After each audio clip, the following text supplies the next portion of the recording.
بسم اللہ الرحمن الرحیم الحمد للہ رب العالمین وصلی اللہ علی محمد وآلہ الطاہرین ولعنۃ اللہ علی اعدائہم اجمعین الی قیام یوم الدین۔ ہماری گفتگو کا موضوع ہے واقع عقبہ، اور آج ہماری گفتگو کا عنوان ہوگا کچھ نام جو بعض روایات اہل سنت میں جن کا ذکر ہوا۔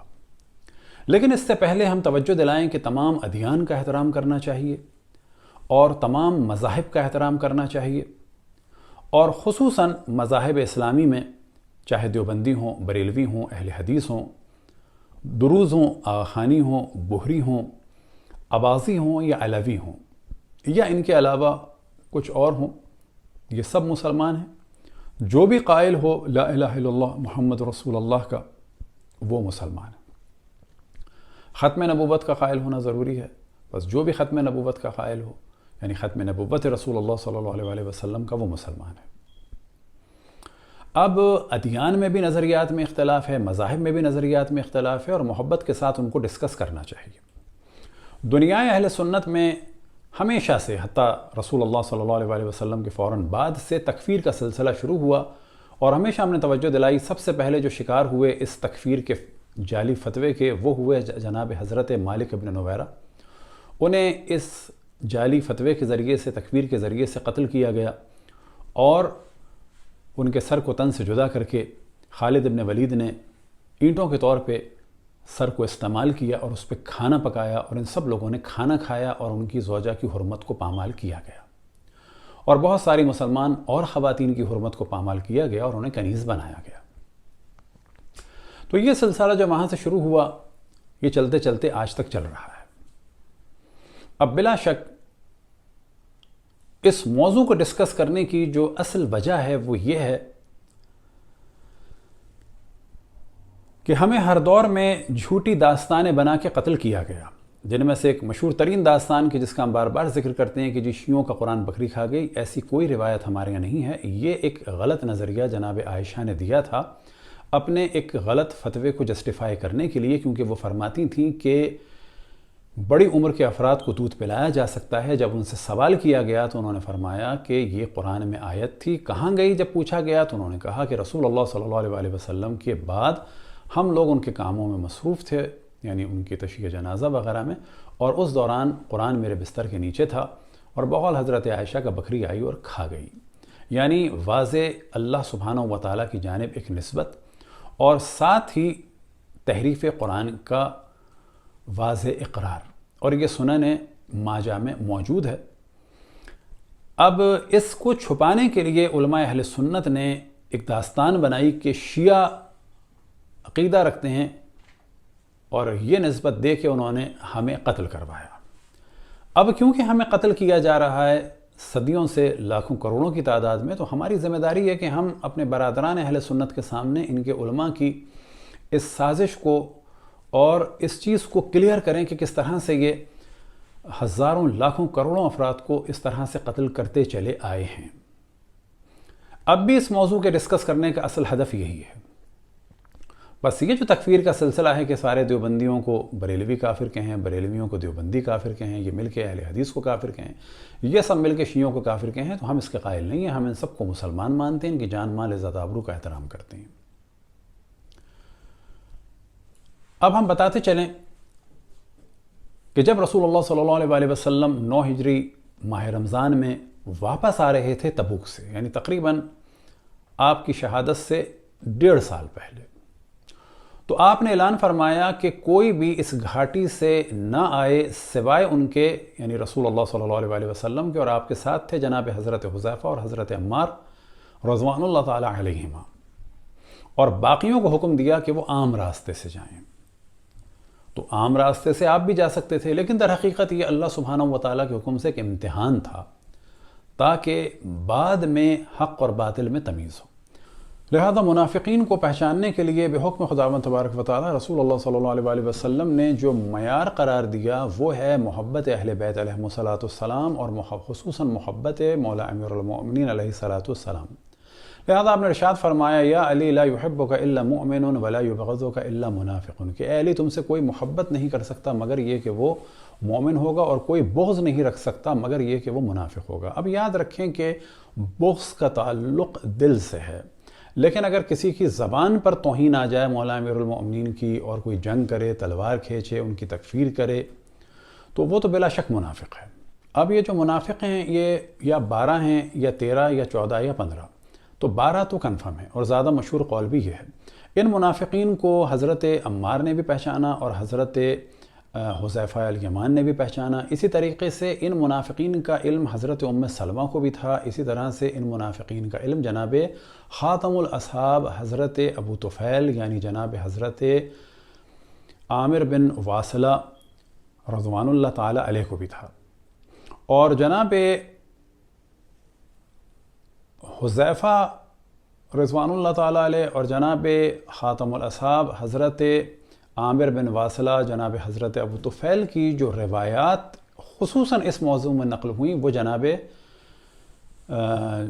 ولید بن جمیع سے ہوئیں، کہ جنہیں بعض جگہ ولید بن جمیع لکھا جاتا ہے اور یا پھر ان کے والد کے نام کے ساتھ ولید بن عبداللہ بن جمیع، لہذا کتب رجال میں انہیں لکھا جاتا ہے ولید بن جمیع یا ولید بن عبداللہ بن جمیع، اور یہ کہا جاتا ہے کہ بعض دفعہ وہ منسوب ہیں اپنے دادا کی جانب، یعنی جناب ولید منسوب ہیں اپنے دادا جمیع کی جانب۔ اب یہ ذہن میں رہے کہ واقع عقبہ کی جو روایات ہیں وہ خصوصاً جناب ولید بن جمیع سے اور یا دیگر ان حضرات سے نقل ہوئیں کہ جنہوں نے نقل فرمائی ہیں یا جناب حذیفہ سے یا جناب حضرت ابو طفیل سے۔ تو ہم یہ دیکھتے ہیں کہ جناب ابو طفیل کو بھی ایک طرح سے ان کی تکفیر کی گئی، کیونکہ جب علماء اہل سنت یہ لکھیں کہ یہ غالی تھے، رافضی تھے اور کٹر شیعہ تھے، اور یہ کہ یہ جناب مختار کے پرچمدار تھے، ان کے علمدار تھے یا ان کی فوج کے کمانڈروں میں سے تھے، اور پھر جناب مختار کو بھی کافر کہا جائے، پھر ان کے لیے کہا جائے کہ یہ رجعت کے قائل تھے، تو اس کے معنی یہ ہے کہ انڈائریکٹ وے میں ایک صحابی کو کافر کہا جا رہا ہے، یعنی جناب خاتم الاصحاب، کہ ان جیسا کوئی بھی نہیں ہے اصحاب کے درمیان، کیونکہ وہ آخری ہستی تھے کہ جنہوں نے رسول اللہ صلی اللہ علیہ وسلم کی زیارت کی تھی، اور وہ فرماتے تھے کہ میرے علاوہ کوئی اس وقت ایسا نہیں ہے دنیا میں جو دعویٰ کر سکے کہ اس نے رسول اللہ صلی اللہ علیہ وسلم کو دیکھا ہے۔ لیکن ان کو بھی علماء اہل سنت نے کٹر شیعہ، غالی، رافضی اور رجت پر یقین رکھنے والے اور اسی طرح سے مختار کے کمانڈر کہہ کے ان کو ایک طرح سے انڈائریکٹ وے میں کافر کہا گیا، جیسا کہ پہلے ہم نے توجہ دلائی۔ بعد میں کچھ نے اٹیک کیا جناب ولید بن جمیع پر۔ وجہ یہ ہے کہ جو روایات آ رہی تھیں کہ جن میں نام تھے کچھ لوگوں کے کہ جنہوں نے رسول اللہ صلی اللہ علیہ وسلم کو قتل کرنا چاہا، وہ نقل ہوئی جناب ولید بن جمیع سے۔ تو علماء اہل سنت کی یہ روش رہی ہے کہ شخصیت کو خراب کر دیتے ہیں، بالکل ویسے ہی جیسے کہ جناب حضرت مالک ابن نویرہ کو کافر قرار دے دیا گیا خالد ابن ولید کو بچانے کے لیے، کیونکہ اب کیسے بتائیں کہ صحابی نے صحابی کو مار دیا، اب زیادہ ان کے فیور میں تھے خالد ابن ولید، تو ان کو بچانے کے لیے اور جناب ابو بکر کو بچانے کے لیے کیا کیا جائے، تو جناب حضرت مالک ابن نویرہ کو کافر کر دیا۔ تو یہ ایک روش چلی آ رہی ہے، یہ ایک پالیسی کا حصہ ہے کہ جو سابقہ زمانے سے شروع ہوا اور اب تک چل رہا ہے۔ اب جو نام بیان ہوں گے ہم ان پر کوئی اصرار نہیں کرتے، اس موضوع کو صرف اس وجہ سے ڈسکس کر رہے ہیں کہ کل کلا کو اگر کہیں یہ نام کسی شیعہ کتاب میں مل جائیں یا کسی شیعہ ذاکر یا عالم سے سن لیا جائے، تو پھر یہ جو FIR والا سلسلہ ہوا ہے کہ اس کو انشاءاللہ ہم ابھی تفصیل سے ڈسکس کریں گے، اور اتنا بتاتے چلیں کہ اگر FIR کٹوانی ہی ہے تو سب سے پہلے تو بخاری پہ کٹوائیں، کہ جس میں توہین رسالت کی صرف ایک ہی روایت آپ کے سامنے بیان کرتے ہیں کہ رسول اللہ صلی اللہ علیہ وسلم نے معاذ اللہ کئی دفعہ خودکشی کی کوشش کی۔ جس بخاری میں رسول اللہ صلی اللہ علیہ وسلم پر خودکشی کی تہمت ہو، اس کتاب کو صحیح کہنے والے کس طرح سے توہین رسالت کے دعوے دار بنتے ہیں؟ تو اس موضوع کو تو ڈسکس کریں گے۔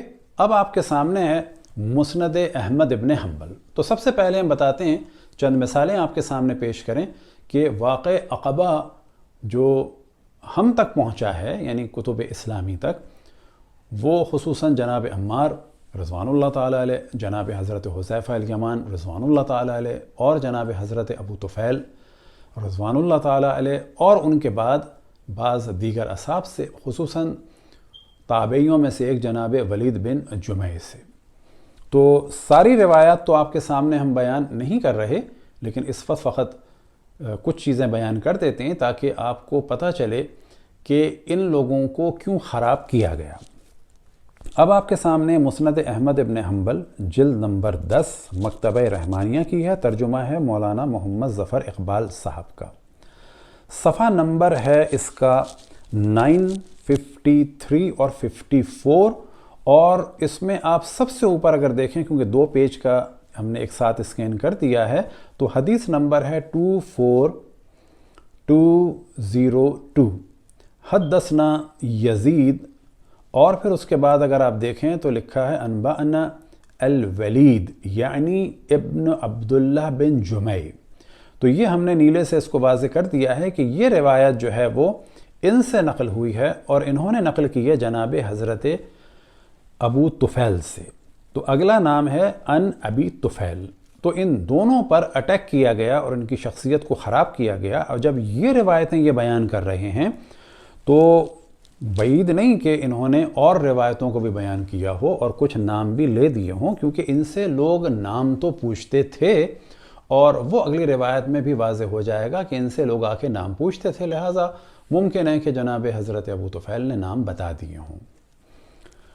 اب یہاں پر آپ دیکھیں کہ ریٹ سے ہم نے کر دیا ہے قد عرفت عامۃ الرواحل، کہ جب رسول اللہ صلی اللہ علیہ وسلم نے جناب عمار سے پوچھا تو انہوں نے فرمایا کہ میں ان لوگوں کی سواریوں کو پہچان گیا تھا اور ان کے چہرے چھپے ہوئے تھے۔ اب آپ کے سامنے ایک موضوع ہے کہ جس کو بہت زیادہ واضح کر دیں کہ وہ زیادہ اہم موضوع ہے کہ یہ جو منافقین ہیں یہ مسجد زرار والے یا عبداللہ ابن سلول ٹائپ کے نہیں تھے، کیونکہ وہ تو پہچانے ہوئے تھے۔ یہ منافقین اس قسم کے ہیں کہ جن کا نفاق اور جن کے کاموں کا نتیجہ قیامت تک ظاہر ہوگا، لہٰذا یہ فرماتے ہیں ان 12 الباقین حرب للہ ولرسولہ فی الحیات الدنیا ویوم یقوم الاشہاد، کہ ان میں سے 12 ایسے ہیں کہ ان کی جنگ ہے رسول اللہ صلی اللہ علیہ وسلم سے اور رسول اللہ صلی اللہ علیہ وسلم سے۔ کب تک؟ یہ مسجد زرار میں نہیں ختم ہو گئی کہ جب اس کو توڑ دیا گیا یا جب وہ مر گئے، یہ منافقین کے نتائج جو ہیں وہ اتنے شدید ہیں کہ یہ قیامت تک باقی رہیں گے۔ ان کی جنگ اس وقت سے لے کے اس وقت بھی چل رہی ہے اور قیامت کے دن تک چلے گی۔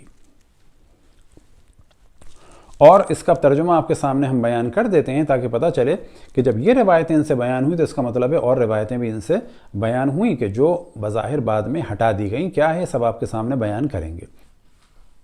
حضرت ابو طفیل سے مروی ہے کہ جب نبی علیہ السلام غزوہ تبوک سے واپس آ رہے تھے تو راستے میں منادی کا حکم دیا۔ اس نے یہ اعلان کر دیا کہ نبی نے گھاٹی کا راستہ اختیار کیا ہے، اس راستے پر کوئی نہ جائے۔ نبی علیہ السلام کے آگے حضرت حذیفہ اور پیچھے حضرت عمار تھے کہ اچانک کچھ سواریوں پر ڈھاٹا باندھے ہوئے لوگوں کا ایک گروہ سامنے آ گیا جنہوں نے حضرت عمار کو گھیر لیا۔ حضرت عمار پیچھے تھے، وہ ان سواریوں کے چہروں پر مارنے لگے۔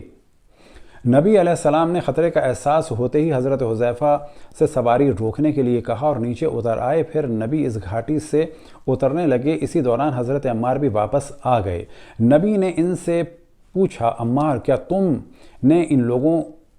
ان لوگوں کو پہچان سکے ہو؟ انہوں نے عرض کیا کہ اکثر سواریوں کو تو میں نے پہچان لیا ہے، لیکن ان لوگوں نے اپنے چہروں پر ڈھانٹا باندھا ہوا تھا۔ نبی علیہ السلام نے فرمایا کہ کیا تمہیں ان کا ارادہ معلوم ہے؟ انہوں نے عرض کیا کہ اللہ اور اس کے رسول ہی بہتر جانتے ہیں۔ نبی علیہ السلام نے فرمایا ان کا ارادہ یہ تھا کہ وہ نبی کو لے جائیں اور اوپر سے نیچے ڈھکیل دیں۔ پھر حضرت عمار نے نبی علیہ السلام کے ایک صحابی کو سخت سست کہا اور کہا کہ میں آپ کو اللہ کی قسم دے کر پوچھتا ہوں کہ آپ کو معلوم ہے کہ اس گھاٹی میں کتنے آدمی تھے؟ اس نے کہا 14۔ انہوں نے کہا کہ اگر آپ بھی ان میں شامل ہوں تو وہ 15 ہوتے ہیں جن میں سے 3 کو نبی نے معذور قرار دیا، جن کا کہنا تھا کہ بخدا ہم نے نبی علیہ السلام کے منادی کی آواز نہیں سنی تھی اور ہمیں معلوم نہیں تھا کہ ان لوگوں کا کیا ارادہ ہے۔ حضرت عمار رضی اللہ تعالی عنہ نے فرمایا کہ میں گواہی دیتا ہوں کہ وہ 12 آدمی جو باقی بچے وہ دنیا کی زندگی اور گواہوں کے اٹھنے کے دن دونوں موقعوں پر اللہ اور اس کے رسول سے جنگ کرنے والے ہیں۔ ولید کہتے ہیں، اب یہاں پر پھر دقت کریں کہ یہی جناب ولید بن جمع کا موضوع آیا۔ ولید کہتے ہیں کہ حضرت ابو طفیل نے اسی غزوے کے متعلق بتایا تھا کہ نبی علیہ السلام نے جب پانی کی قلت کا علم ہوا تو ان لوگوں سے فرما دیا تھا اور منادی نے یہ اعلان کر دیا تھا کہ نبی علیہ السلام سے پہلے کوئی شخص پانی پر نہ جائے، لیکن نبی علیہ السلام جب وہاں پہنچے تو کچھ لوگوں کو وہاں پر موجود پایا جو ان سے پہلے وہاں پہنچ گئے تھے۔ اس دن نبی علیہ السلام نے انہیں لعنت ملامت کی، یعنی ان پر لعنت بھیجی۔ فَلَعَنَهُمْ رسول اللہ صلی اللہ علیہ وآلہ وسلم یومئذ۔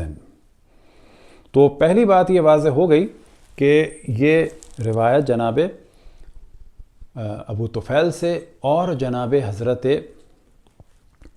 ولید ابن جمع سے نقل ہوئی۔ اب آپ کے سامنے پیج نمبر 954 اور 55 ہے اور حدیث نمبر 24203 ہے، اور یہاں پر بھی اگر آپ دیکھیں تو ایک موضوع آتا ہے کہ جس کے بارے میں ہم توجہ دلائیں اور اس کو دوبارہ بیان کر رہے ہیں، اور وہ موضوع یہ ہے کہ حضرت ابو طفیل کو بھی ان منافقین کا علم تھا اور لوگ ان سے بار بار پوچھتے تھے۔ عبداللہ بن عثمان کہتے ہیں کہ ایک مرتبہ میں حضرت ابو طفیل کے گھر میں داخل ہوا تو انہیں خوشگوار موڈ میں پایا۔ میں نے اس موقع کو غنیمت سمجھ کر فائدہ اٹھانے کی سوچی، چنانچہ میں نے ان سے عرض کیا کہ اے ابو طفیل، وہ لوگ جنہیں نبی علیہ السلام نے لعنت ملامت کی تھی وہ کون تھے؟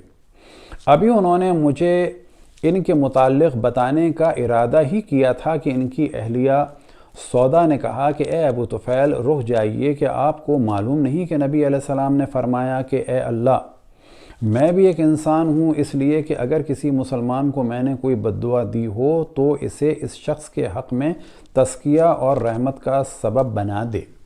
اب یہ جو جملہ ان کا ہے گو کہ یہ مناسب نہیں اور نہیں معلوم کہ حقیقتاً یہ کیا تھا۔ اصل موضوع یہ ہے کہ ان خاتون نے یعنی جناب ابو طفیل کی زوجہ نے حضرت ابو طفیل کو بتانے سے روک دیا۔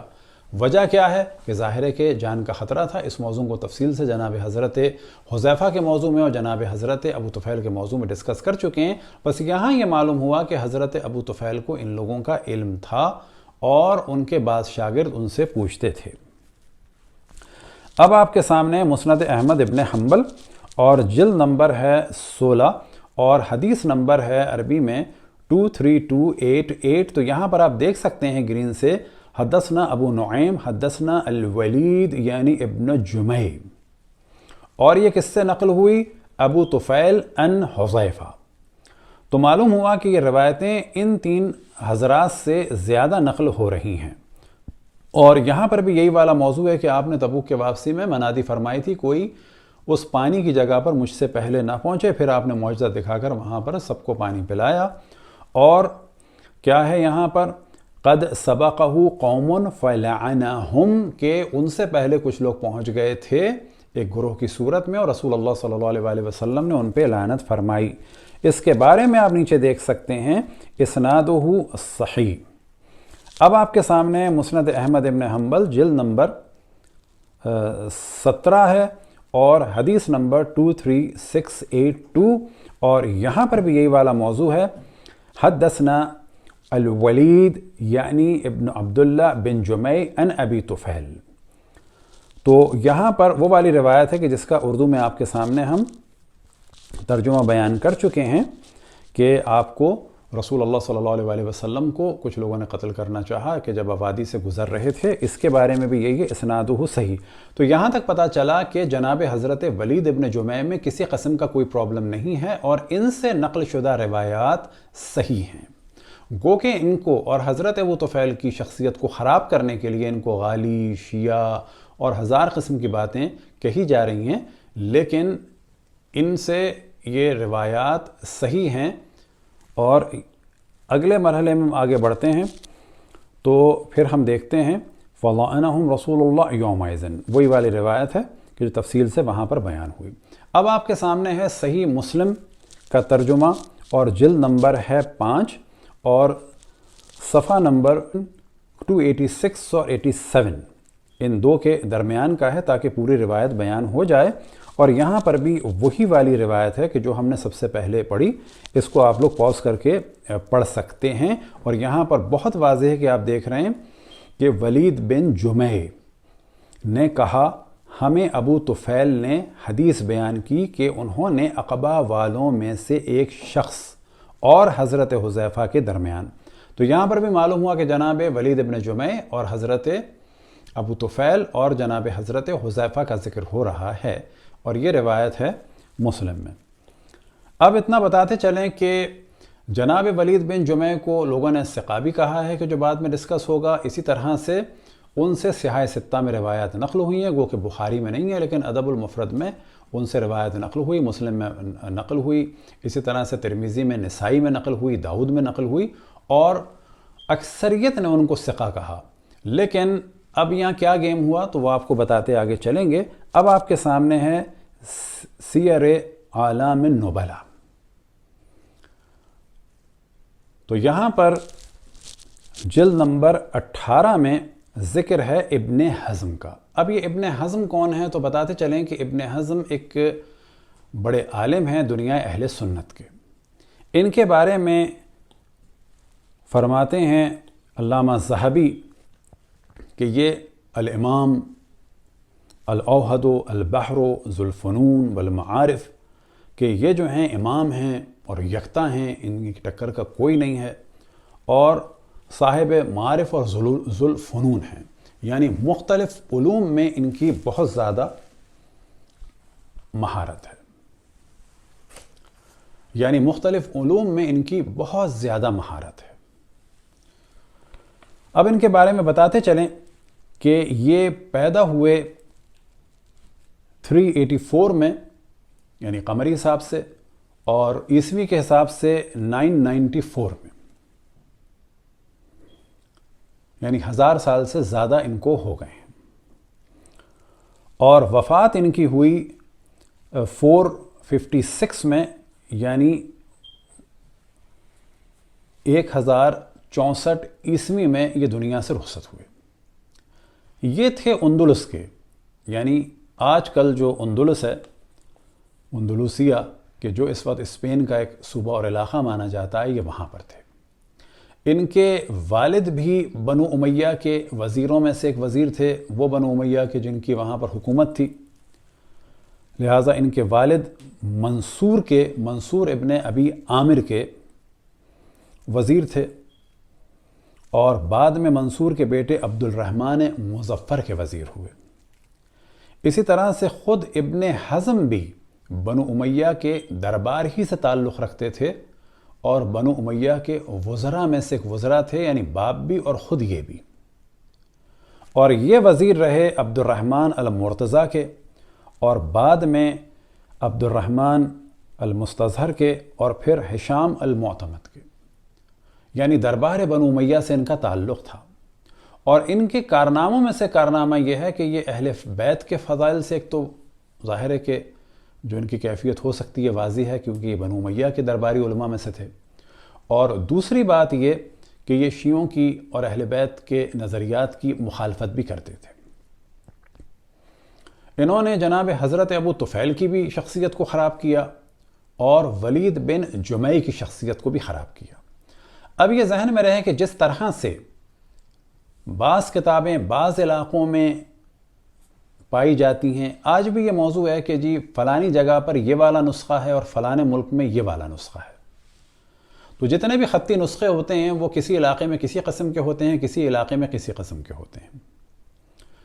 تو پورا ایک مکتبہ اور ایک سلسلہ تھا، یہ حجاز اور عراق والا الگ تھا، اور بالکل ایک جسے کہا جائے اس زمانے سے کٹا ہوا ایک علاقہ اندلس، اور وہاں کی کتابیں الگ تھیں۔ علماء اہل سنت عام طور پر اگر کوئی چیز پکڑی جاتی تھی تو اگلے کاتب سے کہتے تھے اس کو ہٹا دو، کچھ ان میں سے کہتے تھے نہیں کوئی حرج نہیں ہے۔ آج بھی یہ سلسلہ چل رہا ہے، لہٰذا بعض ویب سائٹیں جو اس وقت سلفیوں کی ہیں یا وہابیوں کی ہیں یا دیوبندیوں کی ہیں وہ کوشش کرتے ہیں کہیں کہ جی خلاصہ ہے تاکہ ان روایات کو ہٹا دیا جائے۔ یہی معاملہ تھا اندلس میں، تو کچھ کتابیں وہاں پر پہنچیں اور وہاں پر یہ چیزیں تھیں۔ بعد میں جیسے کہ آج کل بھی کہا جاتا ہے کہ اس کتاب کو ختم کرو، اس کتاب کو ختم کرو، جس طرح سے شیخ اسماعیل کی، کہ جسے اسماعیلی شہید کہا جاتا ہے، تقویۃ الایمان، اب یہ ایک ایسی کتاب ہے جس میں توہین رسالت ہے۔ بریلوی اس کو نہیں مانتے، لیکن سابقہ زمانے میں ہوتا تھا اس قسم کی کتابوں کو جلدی یا تو ضائع کرتے تھے یا پھر ان کو اگلی جو کتابت ہوتی تھی، کیونکہ اس زمانے میں چھپتی نہیں تھی، تو کہا جاتا تھا اس کو بھی ہٹا دو، اس کو بھی ہٹا دو، اس کو بھی ہٹا دو۔ تو یہ ایک پورا سلسلہ تھا کہ جس میں فضائل اہل بیت کو ہٹایا جاتا تھا، ان کے دشمنان کے ذکروں کو کم کیا جاتا تھا، لیکن اس کے بعد بھی خداوند تبارک و تعالیٰ کا شکر ہے کہ فضائل اہل بیت بھی باقی رہے اور ان کے دشمنوں کا بھی ذکر باقی رہا، کیونکہ کچھ علماء ہٹانے کے فیور میں تھے، کچھ علماء کہتے تھے کہ ان کو باقی رکھا جائے۔ اب آپ کے سامنے ہے المحلہ، کہ جو ابن حزم کی مشہور ترین کتابوں میں سے کتاب ہے۔ اب یہ ذہن میں رہے کہ یہ فقہ ظاہری پہ چلنے والے تھے، اور ان کے پاس جو کتابیں تھیں وہ کتابیں تھیں کہ جو اس وقت اندلس میں ہوا کرتی تھیں۔ ان کتابوں میں کچھ روایتیں تھیں کہ جو ان علاقوں میں بعد میں ختم کر دی گئی تھیں، لیکن اندلس میں موجود تھیں وہ روایتیں، بعد میں اندلس میں بھی ختم کر دیا گیا۔ تو یہ ایک طریقہ رہا ہے۔ عیناً یہی طریقہ تھا کہ جو بعض رہبائے وغیرہ کرتے تھے کہ جو ان کے کام کی چیزیں نہیں ہوتی تھیں یا جو ان کی مخالفت میں ہوتی تھیں ان کو وہ ضائع کرا دیتے تھے، اور اسی طرح سے سابقہ ادیان کی کتب میں تحریف ہوئی۔ تو کتب اہل سنت میں عام طور پر کوشش کی جاتی تھی، اور اس کو ہم تفصیل سے ذکر کریں گے کہ ان چیزوں کو پرپزلی حکم کے تحت ہٹایا گیا۔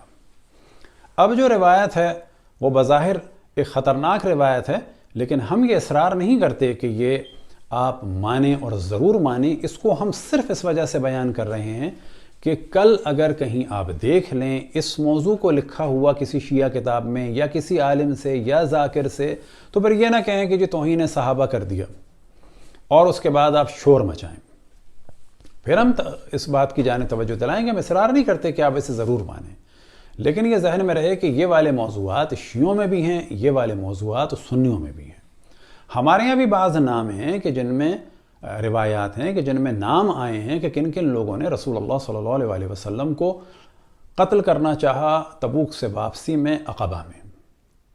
اس وقت ہم اسے ڈسکس نہیں کر رہے، ہم یہ بتانا چاہ رہے ہیں کہ یہ نام آپ کے یہاں بھی موجود ہیں، بے شک آپ صحیح نہ مانیں، یہ آپ کو پورا حق موجود ہے، لیکن اس روایت کو رد کرنے کے لیے جو ایک طریقہ استعمال کیا ابن حزم نے وہ یہ ہے کہ کہا کہ مردود ہے یا غلط آدمی ہے، کون؟ ولید ابن جمیع۔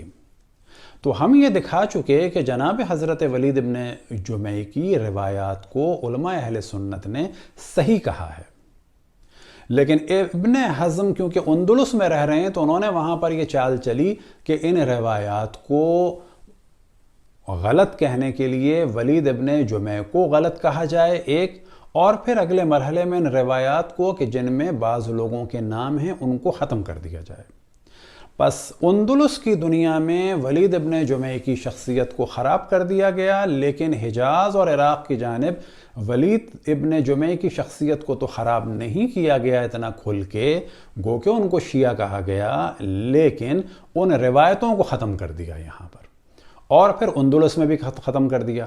اب ممکن ہے کہ حجاز اور عراق کی جانب یہ روایتیں کہ جن میں نام تھے رسول اللہ صلی اللہ علیہ وسلم کو جن لوگوں نے شہید کرنا چاہا وہ پہلے ختم کر دی ہوں، ان کو ضائع کر دیا ہو، لیکن اندلس میں وہ چلتی رہیں۔ لیکن کیونکہ وزیر تھے ابن حزم تو انہوں نے ان روایتوں کو دیکھنے کے بعد ان روایتوں کو بھی ختم کیا، اور ساتھ میں ولید ابن جمع کی شخصیت کو بھی خراب کر دیا، تاکہ اگر کبھی کتاب کسی کے ہاتھ آئے کہ جس میں کچھ نام ہو تو یہ کہہ دیا جائے کہ ولید ابن جمع تو شیعہ تھا اور ولید ابن جمع تو کافر تھا، ولید ابن جمع تو ہالک تھا۔ اب کیونکہ جناب ولید ابن جمع نے ان چیزوں کو نقل کیا جناب حضرت ابو طفیل سے کہ جو خاتم الاصحاب ہیں، تو ان کو بھی شیعہ اور غالی اور رافضی اور کافر کہہ دیا گیا۔ لفظ کافر نہیں استعمال کیا، لیکن کہہ دیا گیا کہ یہ مختار کے پرچمدار تھے، کہہ دیا گیا کہ یہ رجت کے قائل تھے۔ اہل سنت علماء جب کسی کے لیے کہتے ہیں کہ یہ رجت کا قائل ہے یعنی کافر ہے۔ اب یہ روایت آپ کے سامنے ہے، محلہ کی یہ روایت ہے، اور یہ کیا ایڈیشن آپ کے سامنے رکھ دیں گے، اور صفحہ نمبر ہے 2121۔ اب یہاں پر فرماتے ہیں وَأَمَّا حَدِيثُ حُذَيْفَةَ فَسَاقِطٌ۔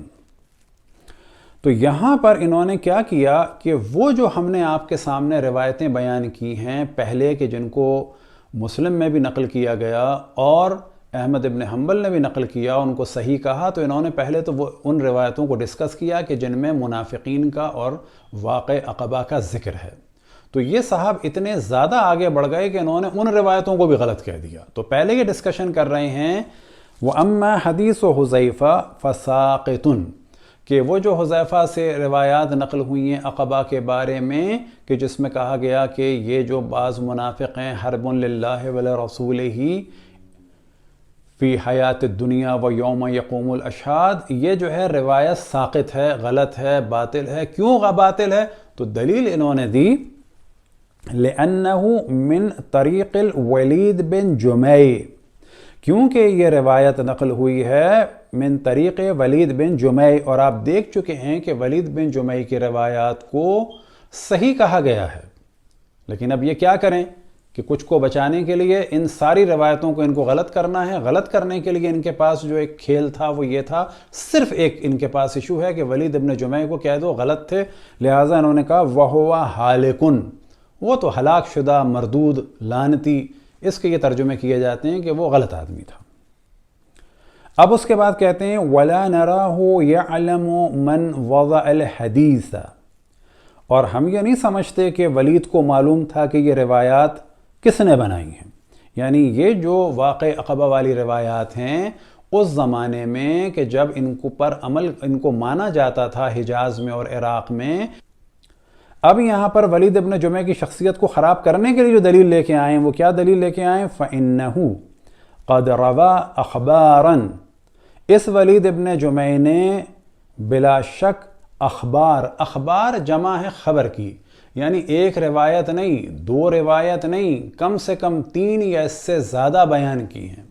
اور جب اخبار کہا جاتا ہے تو وہ یہ بھی کہہ سکتے تھے کہ جو 3 روایتیں میری نظر سے گزری ہیں یا 4 روایتیں میری نظر سے گزری ہیں یا 5 روایتیں گزری ہیں، لیکن یہ اتنی زیادہ تھیں کہ انہوں نے عدد بیان کرنے کے بجائے کہا اخبار۔ اب یہ اخبار جو ہیں عربی میں جب جمع کا صیغہ استعمال ہوتا ہے تو کم سے کم 3 یا اس سے زیادہ۔ تو فرماتے ہیں فَإِنَّهُ قَدْ رَوَى أَخْبَارًا، یہ اخبار کیا ہیں؟ فیہا، ان اخبار میں ہے کیا ہے؟ ان ابا بکر وعمر وعثمان وطلحہ وسعد بن ابی وقاص رضی اللہ عنہم ارادوا قتل النبی صلی اللہ علیہ وآلہ وسلم۔ اب یہ ولید ابن جمع کی شخصیت کو خراب کرنے کے لیے کہتے ہیں کہ انہوں نے کافی روایات نقل کی ہیں کہ جن میں یہ آیا ہے کہ رسول اللہ صلی اللہ علیہ وآلہ وسلم کو قتل کرنے کا ارادہ کیا ان افراد نے، اور کس چیز کا ارادہ کیا؟ وَإِلْقَاءَهُ مِنَ الْعَقَبَةِ فِي التَّبُوك، اور پہاڑ کی گھاٹی سے رسول اللہ صلی اللہ علیہ وآلہ وسلم کو نیچے گرانے کا ارادہ کیا۔ اب بعد میں وہ اپنی رائے دیتے ہیں وَهَذَا هُوَ الْكَذِبُ الْمَوْضُوعُ، اور یہ بالکل ایک جھوٹی داستان بنائی ہوئی ہے۔ الَّذِي يَطْعَنُ اللَّهُ تَعَالَى وَعَضِيَهُ، اور خداوند تبارک و تعالی لعنت کرے اور ہلاک کرے، برباد کرے، پھٹکار پڑے۔ یہ مختلف ترجمے عام طور پہ کیے جاتے ہیں جس نے اس روایت کو بنایا ہے۔ فَسَقَطَ التَّعَلُّقُ بِهِ، بس یہ سب اہمیت کی باتیں نہیں ہیں۔ وَالْحَمْدُ لِلَّهِ رَبِّ الْعَالَمِينَ۔ تو یہاں سے واضح ہوا کہ انہوں نے ان اخبار کو ضائع کیا، ان کے زمانے تک موجود تھیں، یہ جناب ولید ابن جمیع سے نقل ہوئی تھیں، ان میں یہ نام تھے، ممکن ہے ان کے علاوہ بھی ہوں، لیکن انہوں نے کچھ نام مثال کے طور پر بیان کر دیے یہ بتانے کے لیے کہ یہ تو آدمی صحیح نہیں تھا، لیکن اتنی بات واضح ہو گئی کہ ان کے زمانے تک اندلس میں یہ روایات موجود تھیں، لیکن حجاز اور عراق میں شاید ہٹا دی گئی تھی۔ لیکن انہوں نے جو سلوشن ڈھونڈا، کیا ڈھونڈا کہ روایتیں بھی ہٹا دیں اور ولید ابن جمیع کی حیثیت کو، شخصیت کو خراب بھی کر دیا۔ لیکن اب آپ دیکھیں کہ آگے آپ کے سامنے جو ہیڈنگ ہے وَأَمَّا الْمَوْقُوفَةُ عَلَى حُذَیفہ، کہ اب یہ جو ایک موقوف روایت ہے حذیفہ پر، اس کا کیا کیا؟ فَلَا تَصِحُّ، یہ صحیح نہیں ہے، وَلَوْ صَحَّتْ لَكَانَتْ بِلَا شَكْ عَلَى مَا بَيَّنَّا مِنْ أَنَّهُمْ صَحَّ نِفَاقُهُ، اور اگر یہ صحیح ہوتی کوئی شک نہیں ہے کچھ لوگ وہ منافق تھے۔ اب یہ یہاں پر فرما رہے ہیں وَآذُوا بِالتَّوْبَةِ، اور ان لوگوں نے توبہ کی پناہ لے لی تھی۔ کن لوگوں نے؟ یعنی جنہوں نے رسول اللہ صلی اللہ علیہ وسلم کو قتل کرنا چاہا، ان کی توبہ کو ان کو علم ہو گیا، کوئی روایت ایسی نہیں ہے، ان کو علم ہو گیا۔ کیوں؟ کہ یہ بنو امیہ کے ہیں اور انہیں ہر اس فرد کا دفاع کرنا ہے کہ جو رسول آل رسول کے خلاف ہے۔ وَلَمْ يَقْطَعْ حُذَیفَةُ وَلَا غَیْرُهُ عَلَى بَاطِنِ أَمْرِهِمْ، اب یہاں پہ کہہ رہے ہیں کہ کوئی یقین نہیں ہے حذیفہ کو اور ان کے علاوہ کسی کو کسی کے باطن کے بارے میں۔ یہاں پہ سوال ہوتا ہے کہ حذیفہ کو یقین اس وجہ سے ہے کہ انہیں رسول اللہ صلی اللہ علیہ وسلم نے بھی بتایا اور یہ بھی بتایا کہ یہ کون لوگ ہیں اور یہ بھی بتایا کہ ان کا کیا مقام ہے، اور یہ بھی جانتے تھے، انہوں نے توبہ نہیں کی۔ لیکن آپ دیکھیں کہ یہ دفاع کر رہے ہیں کن کا؟ جنہوں نے رسول اللہ صلی اللہ علیہ وسلم کو قتل کرنا چاہا، اور یہ کہہ رہے ہیں کہ انہوں نے توبہ میں پناہ لے لی تھی، انہوں نے توبہ کر لی تھی، اور کیا معلوم حذیفہ کو کسی کے باطن کا؟ بھئی حذیفہ کو معلوم ہے، جناب حذیفہ کو، کہ رسول اللہ صلی اللہ علیہ وسلم نے ان کی تائید فرمائی کہ ہاں یہ منافق ہیں۔ اب اس کے بعد کہتے ہیں فَتَوَرَّ عَنِ الصَّلَاةِ عَلَيْهِمْ، یعنی کیا معلوم جناب حذیفہ کو، یہاں تک کہ وہ نماز نہیں پڑھتے تھے، یعنی ابھی اعتراض کر رہے ہیں جناب حذیفہ پر کہ یہ کیوں نہیں نماز پڑھتے تھے منافقین پہ، ان کو کیسے علم تھا کسی کے باطن کا؟ بھئی ان کو علم تھا، کیونکہ رسول اللہ صلی اللہ علیہ وسلم کے سامنے بات ہوئی تھی، رسول اللہ صلی اللہ علیہ وسلم نے ان لوگوں کی نفاق، ان کی منافقت کا ذکر کیا تھا۔ لیکن آپ دیکھیں کہ ابن حزم جو ہیں ان منافقین کو، ان قاتلین رسول اللہ صلی اللہ علیہ وسلم کو قتل کرنے کا ارادہ کرنے والوں کا دفاع کر رہے ہیں۔ وفی بعضها ان عمر سألہ، اب یہ کہہ رہے ہیں وہ جو بعض روایات ہیں حذیفہ سے، اب یہ ان کو بھی رد کر رہے ہیں کہ جو ہم پچھلی اپنی نشست میں ڈسکس کر چکے ہیں کہ جناب حضرت عمر بار بار حضرت ام سلمہ سے اور جناب حضرت حذیفہ سے پوچھتے تھے کیا میں منافقین میں سے ہوں، تو یہ ابن حزم ان روایات کا بھی انکار کر رہے ہیں۔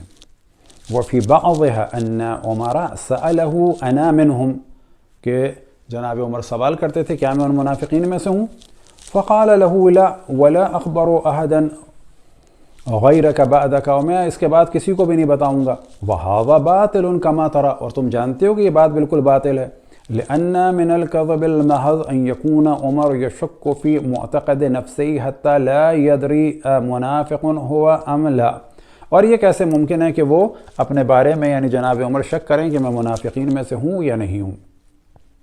بس معلوم ہوا کہ ابن حزم نے کوشش کی کہ جتنی بھی روایات عقبہ کے بارے میں خصوصاً جناب حذیفہ سے نقل ہوئیں ان کو بھی شک میں ڈال دیں اور منافقین کا دفاع کریں، حتیٰ انہوں نے کہہ دیا ان منافقین نے توبہ کر لی تھی۔ یہ کتنا بڑا دعویٰ ہے کہ جو فرما رہے ہیں وَآذُوا بِالتَّوْبَةِ، اور انہوں نے پناہ لے لی تھی توبہ کے ذریعے سے، یعنی وہ پاک ہو گئے تھے۔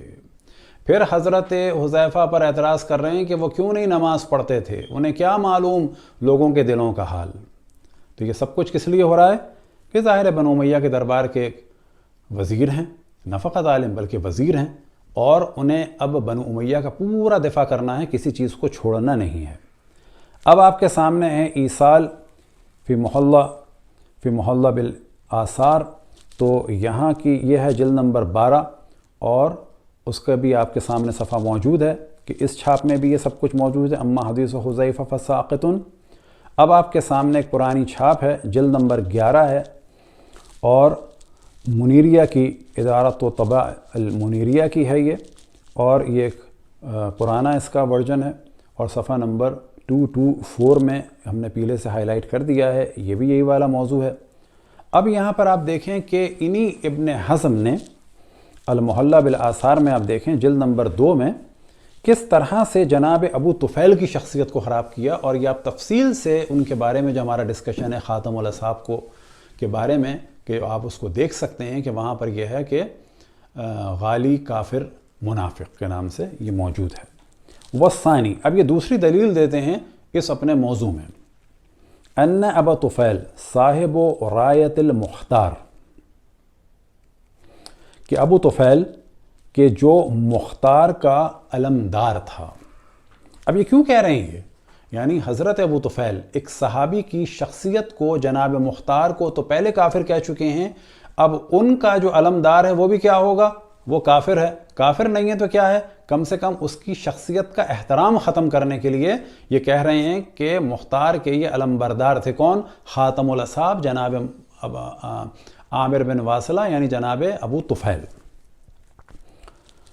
اور اس کے بعد کہہ رہے ہیں انہو کان یقول بالرجع، اور جناب ابو طفیل کی شخصیت کو خراب کرنے کے لیے کیا کہہ رہے ہیں کہ یہ رجت کے قائل تھے، یعنی ان کے حساب سے یعنی کافر تھے، یعنی صحابی کو بڑے آرام سے محلہ صاحب محلہ ابن حزم جو ہیں وہ کافر کہہ رہے ہیں۔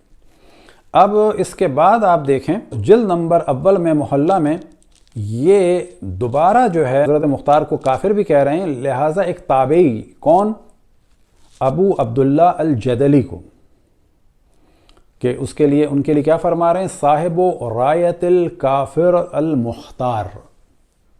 وہاں پر جناب خاتم الاصحاب ابو طفیل کی شخصیت کو خراب کیا، اور یہاں پر ان کی شخصیت کو خراب کر رہے ہیں۔ کس کی شخصیت کو، کہ جو ایک تابعی ہیں۔ علماء اہل سنت کسی بھی وقت کسی کو بھی کافر قرار دے سکتے ہیں، چاہے وہ اصحاب میں سے کیوں نہ ہو، جیسے کہ جناب ابو طفیل، اور اسی طرح سے کافر قرار دیا کس کو، جیسے کہ جناب حضرت مالک ابن نویرہ کو۔ اب آپ کے سامنے بحر الزخار، تو یہاں پر بھی یہی موضوع ہے کہ مسند بزار جلد نمبر 7، تو یہاں پر آپ دیکھیں کہ بڑی تیزی سے گفتگو کرتے ہیں کیونکہ اب صرف ہم جناب ولید کے بارے میں گفتگو کریں گے کہ ان کی کیا حیثیت ہے۔ تو یہاں پر بھی یہی ہے کہ اس روایت کو نقل کرنے کے بعد کہ یہ ولید بن جمیع سے نقل ہوئی ان ابی طفیل، اب آخر میں کیا کہتے ہیں ان کی شخصیت کو خراب کرنے کے لیے ان سب کا ہدف یہ ہے کہ واقع عقبہ والی روایات کو کسی طرح سے بالکل ضائع کر دیا جائے، اس کی حیثیت کو ختم کر دیا جائے۔ والولید بن جمیع ھذا فمعروف الا انه كانت فیہ، کہ ولید ابن جمیع جو ہے معروف ہیں لیکن ان میں ایک پرابلم ہے، وہ پرابلم کیا ہے، فیہ شیعیت شدیدت، کہ ولید ابن جمیع میں شدید شیعت ہے۔ اب یہاں پر یہ کیا پیغام دینا چاہ رہے ہیں اپنے چاہنے والوں کو، کہ ولید ابن جمیع کی روایات کو نہ مانا جائے، کیوں کہ یہ کٹر شیعہ ہیں۔ کون ہیں یہ، تابعی ہیں۔ کس کے شاگرد ہیں، صحابی یا جناب ابو طفیل کے، لیکن انہوں نے ابو طفیل کو کب چھوڑا جو شاگرد کو چھوڑیں گے، یہ تو اللہ کا بڑا کرم ہوا، لطف ہوا کہ جناب حذیفہ کو چھوڑ دیا، ورنہ انہیں بھی کہتے تھے کافر، جس طرح سے جناب حضرت مالک ابن نویرہ کو کہہ دیا۔ اب آپ کے سامنے سیر اعلام النبلاء جلد نمبر 3 اور صفحہ نمبر ہے 467۔ اب یہاں پر آپ دیکھیں جناب ابو طفیل کے بارے میں، یہ کون ہے، خاتم الاصحاب۔ ان کا پہلا انٹروڈکشن ہی ہے خاتم من رأى رسول اللہ فی الدنیا۔ اب ان کے بارے میں کیا کہتے ہیں، واسم ابی طفیل عامر ابن واصلہ ابن عبداللہ بن عمر اللیثی الکنانی الحجازی، اور بعد میں کہتے ہیں الشیعی، یعنی آج جن صحابہ کا شور مچانے والے خاتم الاصحاب کو تانا دے رہے ہیں شیعہ ہونے کا، نہ فقط شیعہ ہونے کا، بعد میں کہہ رہے ہیں کانا من شیعت امام علی، لیکن مسئلہ یہاں پر ختم نہیں ہو رہا۔ مسئلہ کہاں پر ختم ہو رہا ہے کہ آخر میں آپ دیکھیں، یہ بیچ والی ہم چیز نہیں پڑھ رہے عبارات کیونکہ ٹائم کافی گزر جائے گا، اور یہ موجود ہے خاتم الاصحاب کے موضوع میں ڈسکس کیا ہے۔ قیل ان ابا طفیل کان حامل رایت المختار لما ظہر بالعراق، کہا گیا ہے کہ جناب ابو طفیل حامل رایت مختار یعنی مختار کے علم بردار تھے کہ جب مختار ظاہر ہوئے عراق میں، رضوان اللہ تعالی علیہ علی المختار وعلی ابو طفیل۔ اب آپ کے سامنے ہے المعارف لابن ابی قتیبہ، اور یہاں پر اگر آپ دیکھیں تو ان کا انٹروڈکشن کرایا جا رہا ہے صفحہ نمبر 341 میں. ابو طفیل الکنانی رضی اللہ عنہ وہو ابو طفیل عامر بن واصلہ راء النبی صلی اللہ علیہ وآلہ وسلم وکان آخر من راء موتا، کہ یہ آخری تھے جنہوں نے رسول اللہ صلی اللہ علیہ وآلہ وسلم کو دیکھا. اب ان کے بارے میں کیا ذکر ہو رہا ہے؟ مات بعد سنۃ 100، یہ 100 ہجری کے بعد دنیا سے رخصت ہوئے. شاہد مع علی المشاہد کلہا، علی علیہ السلام کے ساتھ ہر جنگ میں شریک تھے. وکان مع المختار، اور یہ مختار کے ساتھ تھے. صاحب و رایت ہی، اور یہ مختار کے علم بردار تھے. وکان یؤمن بالرجع، اور یہ رجت پر ایمان رکھتے تھے.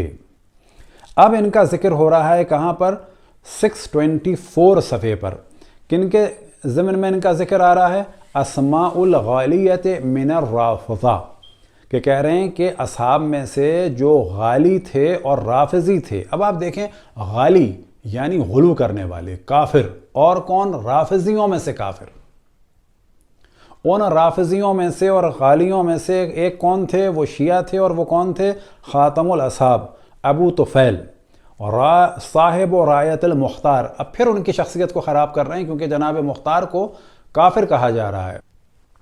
وکان آخر من راء رسول اللہ. اب یہ کسی اور کے بارے میں بات نہیں ہو رہی، ابو طفیل کے بارے میں، یہ آخری صحابی کے بارے میں بات ہو رہی ہے. اب آپ کے سامنے ہے سیر اعلام النبلاء جلد نمبر 10 اور صفحہ نمبر ہے 92. تو یہاں پر آپ دیکھیں کہ کس طرح سے ان روایات کو ختم کرنے کے لیے یہ فرما رہے ہیں، یعنی صاحب سیر اعلام النبلاء ذہبی صاحب. قلت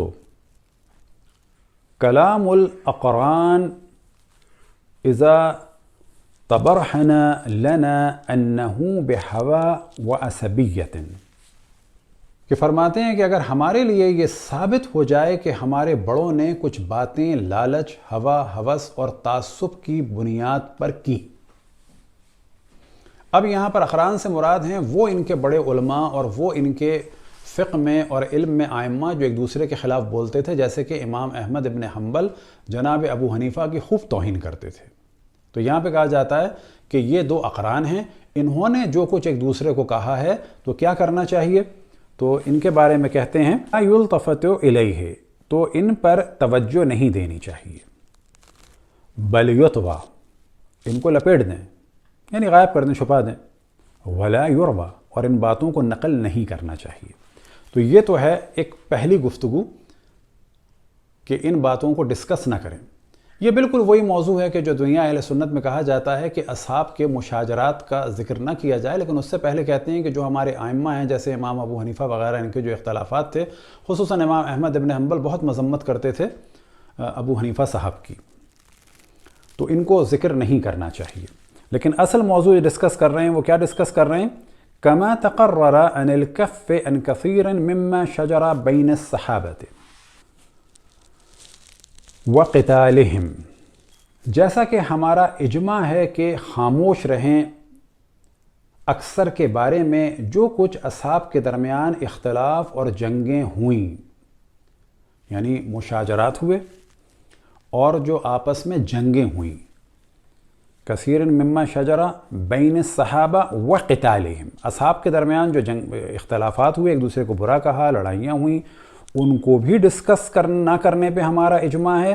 اور جو ان کے درمیان قتال ہوا، قتال کے بعد آپ دیکھیں کیا لکھتے ہیں، رضی اللہ عنہم اجمعین، یعنی ایک دوسرے کو انہوں نے قتل کیا، لیکن خداوند تبارک و تعالیٰ سے ہماری دعا ہے کہ انہوں نے ایک دوسرے کا خون بہایا ہے، جنگیں کی ہیں، لیکن اللہ ان سے راضی ہو جائے. تو یہاں پر ہمارے اور اہل سنت کے درمیان جو فرق ہے وہ اصل فرق یہ ہے کہ ہم ان چیزوں کو ڈسکس کرتے ہیں، وہ ان چیزوں کو چھپا دیتے ہیں. اب ہم جب انہیں ڈسکس کرتے ہیں تو وہ کہتے ہیں کہ انہوں نے توہین صحابہ کر لی، جبکہ جب بھی ہمارے علماء اہل سنت یہ فرماتے ہیں کہ مشاجرات صحابہ اور صحابہ کے قتال کو، یعنی آپس میں دوسرے کے قتل کرنے کو اور جنگوں کو ڈسکس کرنا حرام ہے، تو جس وقت یہ بیان وہ دیتے ہیں تو اس وقت وہ خود ان کی توہین کر رہے ہوتے ہیں اس اعلان کے ساتھ کہ یہ سب کچھ ہوا تو تھا لیکن اس کو ڈسکس کرنا حرام ہے. یہ بالکل ایسا ہے جیسے کوئی شخص کہے کہ میرے باپ کے شراب پینے کا ذکر نہ کرو، اس ذکر کو وہ رکوا رہا ہے اس اعلان کے ساتھ کہ اس کا باپ شرابی تھا۔ عیناً یہی کیفیت ہمارے برادران اہل سنت کے علماء کی ہے کہ وہ فرماتے ہیں کہ مشاجرات صحابہ کو بیان کرنا حرام ہے، اور جب فرماتے ہیں تو اسی وقت خود بھی مشاجرات صحابہ کا ذکر کر رہے ہوتے ہیں اور صحابہ کی جنگوں اور قتال کا ذکر کر رہے ہوتے ہیں۔ فرق کیا ہے وہ ہم بیان کر چکے کہ ہم اسے بیان کرتے ہیں، وہ کہتے ہیں سب کچھ ہوا تھا لیکن چھپا لو۔ اب اگر کسی کا سر کاٹ کے اینٹوں کے طور پہ استعمال کیا جیسے کہ جناب حضرت مالک ابن نویرہ کا، تو صحیح ہے، اگر ہماری مصلحت میں ہوا تو چھپا دیں گے، اور اگر نہیں ہوا تو ہم انہیں کافر قرار دے دیں گے، کیونکہ ایک بڑی شخصیت کو ہمیں بچانا ہے۔ وما زال يمر بنا ذلك في الدواوين والكتب والاجزاء، اور یہ سب کچھ ہمارے اور ہمارے علماء کے سامنے ہیں، یعنی یہ سب کتابوں میں پائے جاتے ہیں۔ لیکن ان کے بارے میں کیا کہہ دیا انہوں نے کہ یہ جو کچھ بھی ہوا ہے یہ سب کیا ہے کہ یہ منقطع ہیں اور ضعیف ہیں، اور بعض ان میں سے جھوٹ ہیں۔ تو ظاہر ہے کہ ایک دفاع تو اپنا انسان کرتا ہی ہے۔ اب کہتے ہیں کہ کیا کیا جائے ان روایات کے ساتھ؟ پس لازم ہے فَيَنْبَغِي طَيُّهُ وَإِخْفَاؤُهُ بَلْ إِعْدَامُهُ، لازم ہے کہ ان روایات کو لپیٹ دیں، طیّہ یعنی چھپا دیں یا ضائع کر دیں، تقریباً اسی معنی میں سب، چھپا دیں اور کیا کریں، بلکہ ان کو نابود کر دیں، یعنی جلا دیں، دریا میں ڈال دیں، لیکن ان کو پبلک کی نگاہ سے ہٹا دیں۔ کیوں ہٹا دیں؟ تو اس کے بعد کہتے ہیں لِتَصْفُوَ الْقُلُوبِ، تاکہ صحابہ کے بارے میں لوگوں کے دل صاف ہو جائیں، وَيَتَوَفَّرَ عَلَى حُبِّ الصَّحَابَہ، اور لوگوں میں صحابہ کی محبت ہو۔ تو اب یہاں سے معلوم ہوا کہ ان کو علم ہے کہ صحابہ نے ایک دوسرے کو قتل کیا، ایک دوسرے کو مارا، ایک دوسرے سے جنگیں کی، ایک دوسرے کی تکفیر کی، لیکن یہ کہتے ہیں کہ چھپا دیں۔ بس ہم میں اور اہل سنت میں صرف ایک فرق ہے، وہ بھی برا مانتے ہیں اصحاب کے بارے میں کہ انہوں نے برا کیا، ہم بھی یہی کہتے ہیں کہ بعض نے برا کیا، وہ کہتے ہیں کہ چھپا دیا جائے، ہم کہتے ہیں کہ نہ چھپایا جائے، دین سب کے لیے برابر تھا، فقط یہ کہ اس نے دیکھ لیا تو اس کو ہر جرم کی اجازت ہو گئی، یہ صحیح نہیں ہے۔ اور کیا کیا جائے؟ وَتَرَضِّ، یعنی یہ لوگ پھر دعا کریں کثرت سے کہ یا اللہ تو ان سے راضی ہو جا، اور ساتھ میں فرماتے ہیں کتمان ذالک متعین عن العامۃ واحاد العلماء، کہ ان روایات کا عوام سے اور علماء سے چھپانا واجب عینی ہے۔ وقد يرخص في مطالعة ذلك خلوة للعالم المنصف العری من الہوى، صرف ان علماء کو اجازت ہے ان کو پڑھنے کی، یعنی جہاں پر اصحاب کے قتل عام کا ذکر ہے، لڑائیوں کا ذکر ہے، صرف ان علماء کو اجازت ہے ان کو پڑھنے کی جو تنہائی میں پڑھیں، ایک شرط، انصاف کرنے والا اور ہوا اور ہوس سے عاری ہو۔ انصاف کرنے والے سے کیا مراد؟ یعنی سب کچھ سننے کے بعد کہہ دے کہ نہیں ہمیں کچھ نہیں کہنا چاہیے۔ بس ہم بار بار بیان کر رہے ہیں کہ ہم میں اور علماء اہل سنت میں جو فرق ہے، وہ سب کچھ جانتے ہیں اور کہتے ہیں کہ چھپا دو، ہم یہ کہتے ہیں کہ چھپانا نہیں چاہیے، کیونکہ جن لوگوں نے اہل بیت پر ظلم کیا یا جنہوں نے رسول اللہ صلی اللہ علیہ وسلم کی توہین کی، ہم ان کو اپنا آئیڈیل نہیں مان سکتے۔ بس نتیجہ نکلا کہ ہم میں اور اہل سنت میں اصحاب کے معاملے میں کیا فرق ہے؟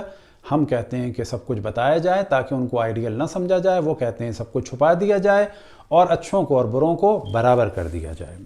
بشرط ان یستغفر لہم، اور ساتھ میں ایک شرط کیا ہے؟ اور بشرط یہ کہ ان کے لیے یعنی اصحاب کے لیے استغفار کریں، انہوں نے جو جو کام کیے وہ ہوتے رہیں، کرتے رہیں، اور آپ کا کام ہے کہ ان کو چھپائیں اور استغفار کریں۔ تو یہاں تک بات واضح ہو گئی سیر اعلام نبلا میں، تو یہ ایک مثال ہے۔ یہ والا موضوع کتب اہل سنت میں آپ کو کثرت سے ملے گا کہ مشاجرات صحابہ کو بیان نہ کریں، یعنی ایک طرح سے بین لگا رہے ہیں کس پر؟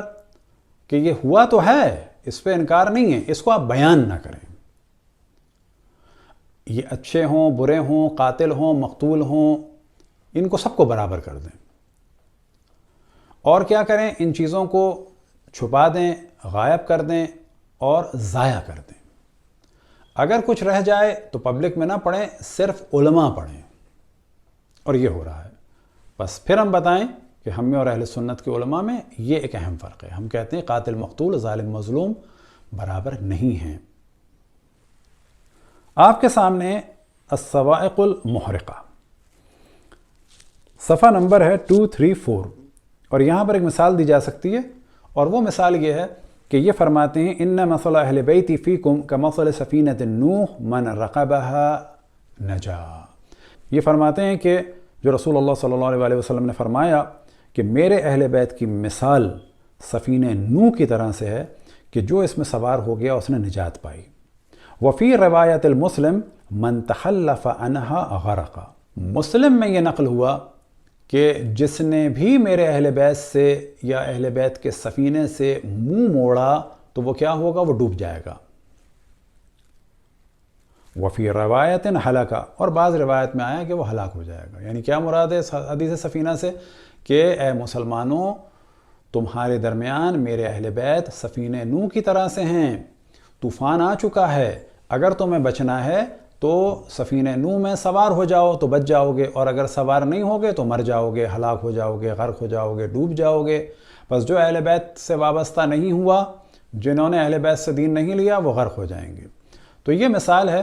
یہ فرماتے ہیں کہ مسلم میں آگے جا کے کیا کہتے ہیں کہ مسلم میں یہ جملہ موجود ہے من تخلف عنها غرق، لیکن آپ کو تعجب ہوگا کہ صحیح مسلم میں ان کے زمانے تک یہ روایت موجود تھی کہ جو بعد میں ہٹا دی گئی۔ اب کہا جا سکتا ہے ممکن ہے ان سے غلطی ہو گئی ہو، چلیں جی غلطی ہو گئی ہوگی، لیکن سیر اعلام النبلاء میں اور دیگر علماء نے واضح کر دیا ہے کہ اصحاب کے موضوعات کو چھپایا جائے، اور یہ فتویٰ تو سب کی نگاہوں میں ہی ہے کہ علماء اہل سنت بار بار کہتے ہیں کہ مشاجرات صحابہ کو بیان کرنا حرام ہے، اصحاب کی جنگوں کو بیان کرنا حرام ہے، بس مشاجرات کو بھی مان رہے ہیں اور جنگوں کو بھی مان رہے ہیں۔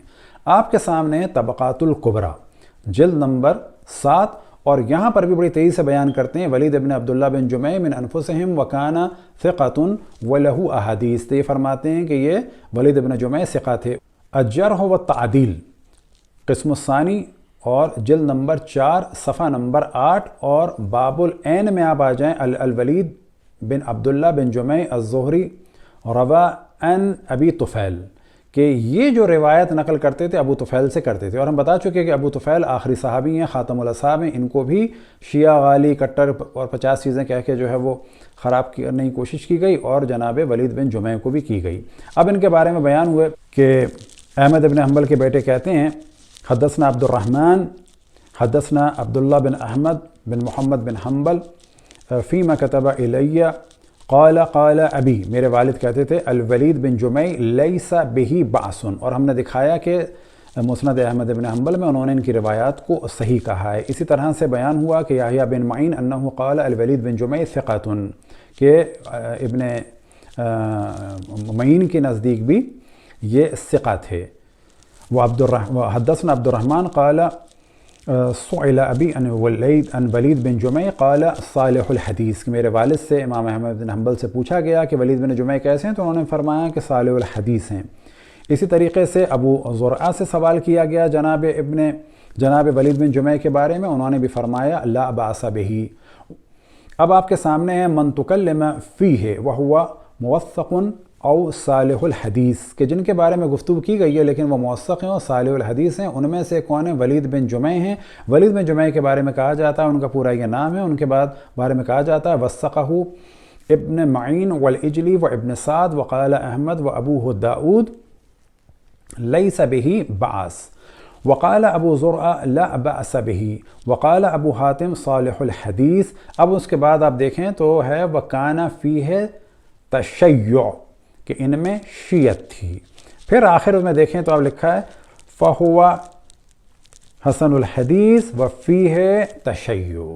اب ان کو پھر کہا جا رہا ہے کہ یہ شیعہ تھے۔ وجہ کیا ہے کہ یہ دشمنان آل رسول کو پہچانوا رہے تھے، تو کیا کیا جائے کہ اہل سنت کے درمیان کی شخصیت کو خراب کیا جائے، یہ کہہ کے کہ شیعہ ہیں اور ان کی بات کو نہ سنا جائے۔ تہذیب الکمال فی اسماء الرجال، اور جلد نمبر ہے 31، اور یہاں پر بھی یہی موضوع ہے کہ ان سے نقل کیا ہے بخاری میں ادب المفرد میں اور ترمذی میں نقل ہوا ہے، مسلم میں نقل ہوا ہے، داؤد میں، ترمذی میں اور نسائی میں۔ الولید بن عبداللہ بن جمع الزہری الکوفی والد ثابت بن ولید بن عبداللہ بن جمع وقد ينسب الى جدہ ایضا وروى عن ابراہیم النقی و ابی طفیل عامر بن واصلہ اللیثی، کہ انہوں نے نقل کیا ہے، ان کی روایت نقل ہوئی ہے بخاری میں بھی، بخاری نے نقل کی ہے لیکن کس میں؟ صحیح بخاری میں نہیں، ادب المفرد میں ہے، مسلم میں نقل ہوئی ہے، سنن داؤد میں نقل ہوئی ہے، ترمذی میں نقل ہوئی ہے، نسائی میں نقل ہوئی ہے، اور یہ نقل کرتے تھے روایتیں ابراہیم نقی سے اور ابی طفیل عامر بن واصلہ اللیثی سے۔ اور ان کے بارے میں آگے آخر میں آپ دیکھیں اگلے صفحے میں، صفحہ نمبر 36 میں، لیس بہ بأس، اور اس کے بعد ان یحییٰ بن معین کہ وہ فرماتے تھے کہ یہ ثقہ ہیں، کذالک قال اجلی و ابو زرع لا باس بہ، اور ابو حاتم فرماتے تھے صالح الحدیث۔ میزان الاعتدال فی نقد الرجال میں جلد نمبر 4 صفحہ نمبر 337 میں بھی ان کے بارے میں بہت واضح، الولید بن جمع ہوا ابن عبداللہ بن جمع الزہری الکوفی ان ابی طفیل، یہ نقل کرتے تھے روایات کو ابی طفیل سے۔ وثقہ ابن معین والاجلی، ان کی توثیق کی ہے ابن معین نے و اجلی نے۔ وقال احمد و ابو زرع لیس بہ بأس وقال ابو حاتم صالح الحدیث، تو ہر جگہ ان کی تائید ہو رہی ہے۔ تقریب التہذیب صفحہ نمبر 1039 میں بھی یہاں پر ان کو واضح کہا جا رہا ہے کہ یہ ولید بن عبداللہ بن جمع المکی نزیل الکوفہ صدوق یہم، لیکن ان کے بارے میں ان کی شخصیت میں اوہام کیا گیا ہے، ورومیہ بالتشیع، اور ان کو نسبت دی گئی ہے، توہین کی گئی ہے یا ان کو نسبت دی گئی ہے کس سے؟ تشیع سے۔ اب اس کے بعد ہے تکمیل فی جرح و تعدیل، تو یہاں پر بھی اگر آپ دیکھیں تو صفحہ نمبر 98 میں واضح ہے کہ ان سے نقل کی ہیں روایات بخاری نے، مسلم نے، داؤد نے، ترمذی نے، نسائی نے، الولید بن عبداللہ بن جمع الزہری الکوفی قد ينسب الى جدہ، آخر میں آتا ہے لیس بہ بأس، اور ان کے بعد آپ دیکھیں ثقہ ہیں لا باس بہ اور صالح الحدیث۔ تو یہاں سے پتہ چلا کہ اس قسم کی روایات کتب اہل سنت میں موجود تھیں کہ جن میں بعض لوگوں کے نام آئے، وہ نام ہم اپنی زبان سے دوبارہ بیان نہیں کرتے۔ برادران اہل سنت کو حق ہے کہ وہ نہ مانیں، لیکن ہم صرف یہ بتانا چاہتے ہیں کہ اس قسم کی روایات اگر کبھی ہمارے یہاں ملیں تو کبھی شور نہ کریں، یہ روایات ان کے یہاں بھی موجود ہیں۔ نہ فقط ایک روایت ابن حزم کے بقول کہ یہ اخبار تھے، بہت ساری ایسی روایات تھیں، اور ابن حزم کے پاس کوئی دلیل نہیں تھی ان روایات کو رد کرنے کی۔ انہوں نے ان روایات کو رد کرنے کے لیے سہارا لیا کہ ولید بن جمع کو حالق کہا، اور آخر میں ہم بتا چکے کہ ولید بن جمع سے جتنی بھی روایات ہیں وہ صحیح نقل ہوئی ہیں۔ خداوند تبارک و تعالیٰ سے دعا ہے کہ تمام مسلمانوں کو محبت کے ساتھ رہنے اور ڈائلاگ کی فضا کو برقرار کرنے کی توفیق عطا فرمائے۔ وصلی اللہ علی محمد و آلہ الطاہرین۔